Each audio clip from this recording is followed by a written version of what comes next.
So let's take a look at this next one. Uh, so the question here says people are willing to pay more for a diamond than for a bottle of water because of which of these uh, answer choices. So we can read through, and so this is a we can, before reading through the answer choices, let's think about how would we approach this question normally, right? And so we know that uh, this paradox of water versus diamonds is very common actually, and a lot of textbooks in economics will actually use this kind of dichotomy to kind of highlight the difference between uh, you know total benefit and marginal benefit, right? And so if we can draw a graph on the right hand side, if I can get this to work, here we go. So if we say total benefit is plotted out as like uh, maybe like you would increase slowly, something like this. That's total benefit, and we call that TB. We know that marginal benefit is going to look something like this, right? We know that marginal benefit probably is going to look something like this, or maybe like something like this.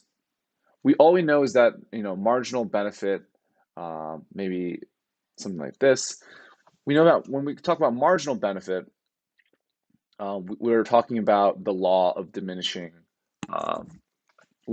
returns, right? For every additional unit of a good that we get, the next unit is going to provide us a little bit less benefit than the unit before it, right? And so there's these two different ways of looking at benefit. One is in the sum total, which is overall benefit, and the other one is the marginal benefit, which is how many units of this good do I already have, and how much extra benefit does this one additional unit of a good give me. So this is a theoretical approach to this problem. And so then we can apply that framework to these two goods, diamonds and bottles. So we would assume, right, because water is vital for life, that the total benefit of having water is very high, right? The value of water to us is extremely high as a good overall. If we had no water, we would die. We'd probably value water overall very highly.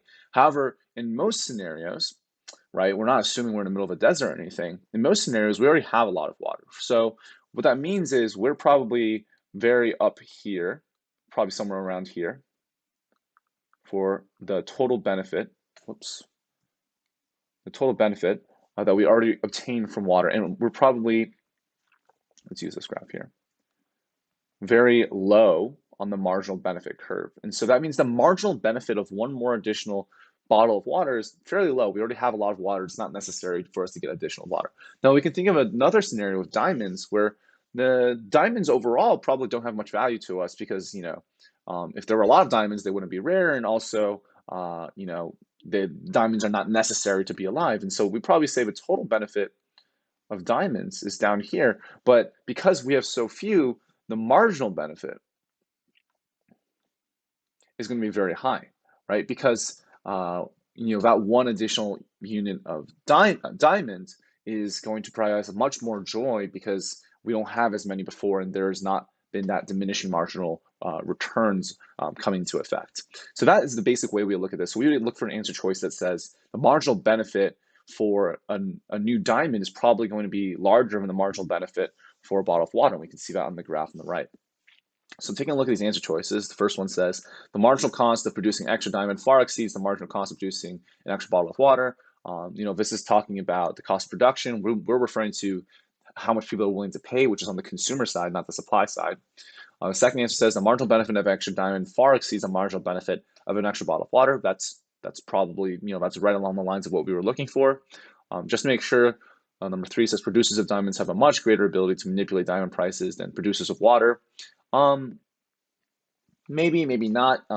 Regardless, the price that is set by producers is not what is at hand here. It's how much people are willing to pay for a diamond.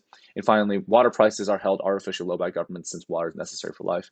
Maybe, maybe not. But again, we're not talking about what price control is in play. We're talking about the willingness to pay of consumers. So we're going to stick with number two. And so let's take a look at the answers that the previous tutor had written about. So they selected number two, which is good. That's the right answer.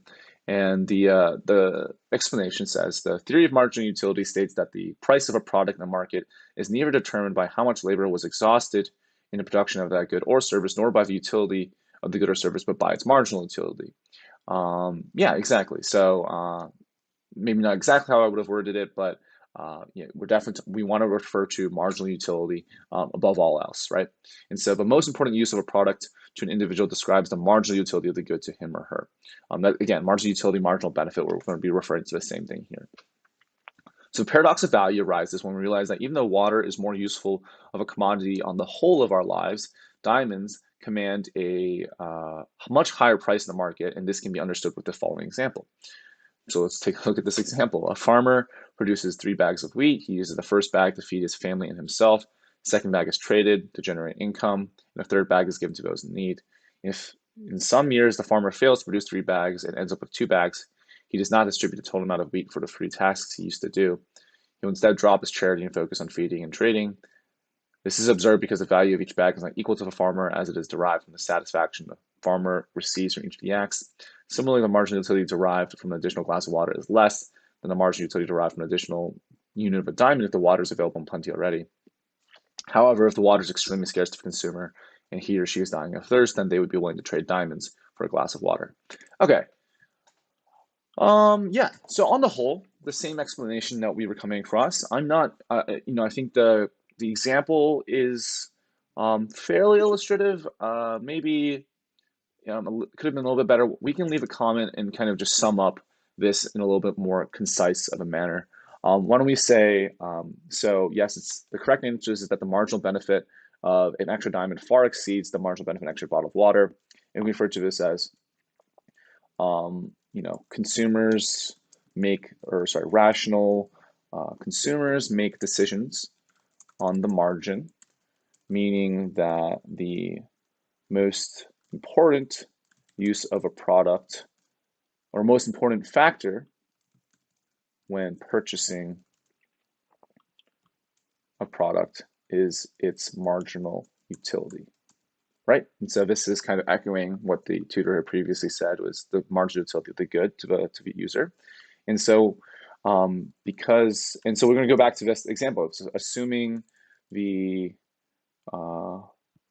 consumer is not dying of thirst, the marginal benefit or marginal utility, we'll use the tutor's words, the marginal utility of an additional bottle of water is fairly low because water is typically